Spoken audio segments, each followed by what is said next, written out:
এবার যদি আল্লাহরে জিজ্ঞেস করি আল্লাহ কাদেরকে বিয়ে করতে পারবো, আল্লাহ বলবে সবাইরে বিয়ে করবি।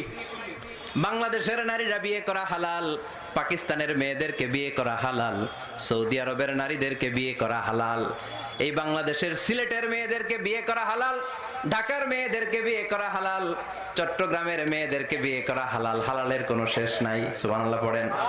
কিন্তু যখন জিজ্ঞেস করলাম তাহলে কাকে কাকে বিয়ে করা হারাম, তখনই আল্লাহ গুনে গুনে 14 জনের নাম বলে দিলেন, পড়েন সুবহানাল্লাহ। হুররিমাত আলাইকুম উম্মাহাতুকুম ওয়া বানাতুকুম ওয়া আখাওয়াতুকুম ওয়া আম্মাতুকুম ওয়া খালাতুকুম ওয়া বানাতুল আখি ওয়া বানাতুল উখত। চিল্লায় পড়েন আল্লাহু আকবার। যখন হালাল তখন ব্যাপকভাবে বললেন সব মেয়েদেরকে বিয়ে করতে পারো। মুসলিম যত নারী হয়, বাংলাদেশের হোক, পাকিস্তানের হোক, ইন্ডিয়ার হোক, গোটা বিশ্বের যে কোনো জায়গার মুসলিম নারী হলেই সেটা হালাল। কিন্তু হারাম কোনটা যখন জিজ্ঞেস করলাম, গুনে গুনে বললেন মাকে বিয়ে করা হারাম, নিজের কন্যাকে বিয়ে করা হারাম, বোনকে বিয়ে করা হারাম, ফুফিকে বিয়ে করা হারাম, খালাকে বিয়ে করা হারাম, ভাতিজিকে বিয়ে করা হারাম, নিজের ভাগ্নিকে বিয়ে করা হারাম। সুবহানাল্লাহ পড়বেন না? তাহলে সহজ না কঠিন?